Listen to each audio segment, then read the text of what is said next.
Hey guys, it's your buddy Rome. In this video, we're going to answer some questions that a couple of people have asked me over the last month or so. And a lot of it is concerning the different drones that I have access to and the fact that I am a photographer. I do a lot of real estate photography, videography, client work, things like that. And I know a lot of people are in the market for one of these drones, and they're trying to figure out which of the drones are going to be the best solution for them. So I have three drones to show you guys.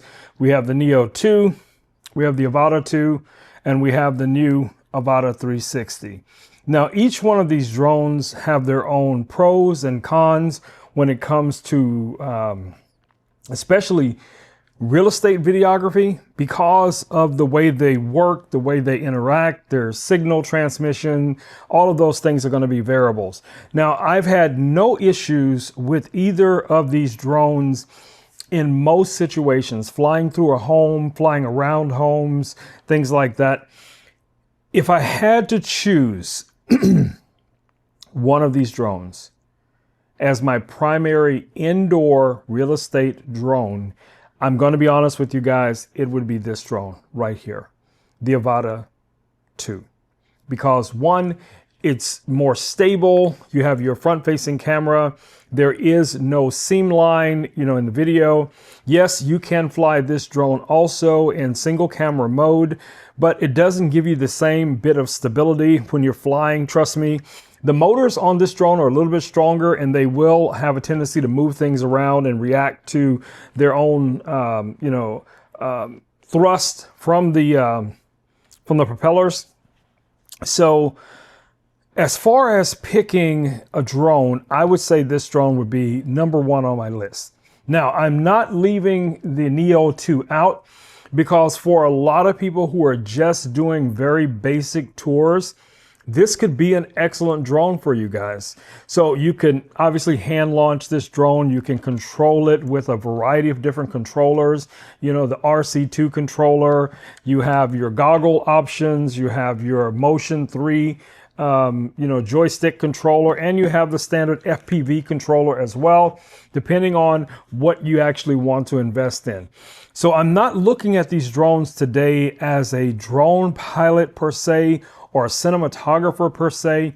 I'm looking at them from the budget that a person might be, concerned about in the beginning. Safety features, how easy will it be to just pick up the drone and fly it right out of the box?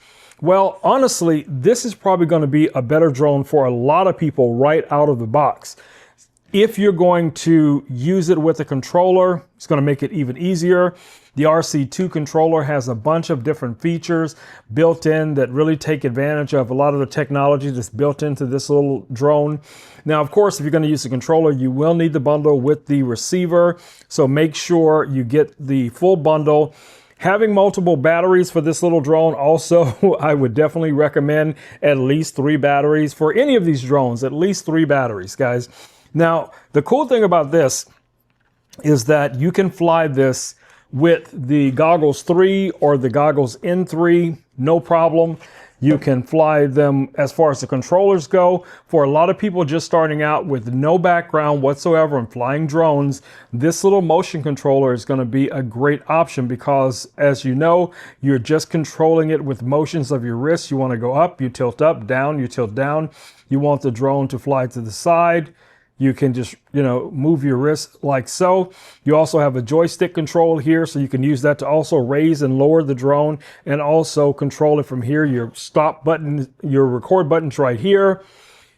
Easy to turn on, quick to launch. All of your controls for throttle are right here at your fingertips. You're going to pull in for the drone to fly forward, push out for the drone to fly backwards. So in a nutshell, guys, what I suggest is that you take a look at each one of these drones for their pros and cons, figure out which one is going to fit perfectly into your budget, as well as your level of investment. When I mean investment, I'm talking about how much time you're willing to put into learning to fly the drones properly. Now, remember also, if you're flying these larger drones for commercial purposes, you do need to have a Part 107. that is not going to be negotiable. Okay.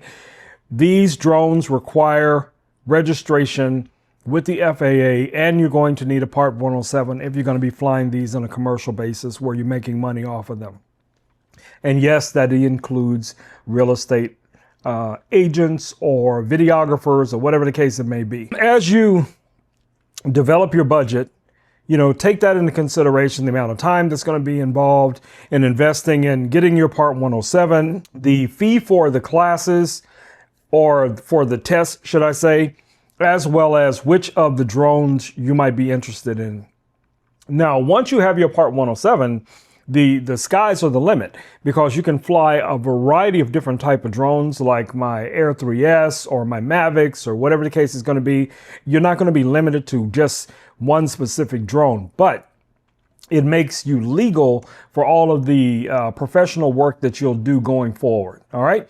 I just wanted to get that out of the way in case somebody's probably going to drop that down in the comments that I never mentioned anything about Part 107 or requiring you guys to have some type of certification. Yes, you must have certification. But anyway, back to the drones. You can find bundles for the drone with the motion controller, with the goggles, the FPV controller, which does function a lot like the RC2 controller without a screen, because you don't need a screen because you're actually using the goggles as your screen. Okay. This is going to give you standard stick control, which most people are familiar with. It just takes time, to get that muscle memory when you learn how to fly, how to control the drone. I suggest getting into a very open area and fly around. If you have access, after you familiarize yourself with the functions of the controller and the drone, I would say just take it to one of your properties where you can just do basic fly-throughs, practice flying in and out of the rooms, look at each room before flying into the room and decide where you want to enter the room from. What is the most important thing about the room that you want to show? So there's a number of different ways you can approach it. You can fly along the walls of the room, kind of an orbit where you're showing the room. You can fly straight through the room. That's another approach to it. I've used multiples. You can even fly to the center of the room and then orbit the drone around until you're pointing back to the direction that you came from, and then fly back out. So you have a lot of different approaches that you can go through when it comes to flying one of these drones and getting some of the best possible footage.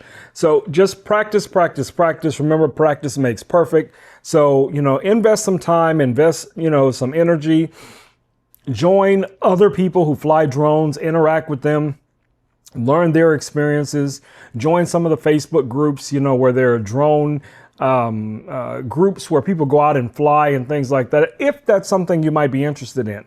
If you're only interested in learning enough about the drone just to be able to fly it for whatever project you're working on, hey, there's no problem with that as well.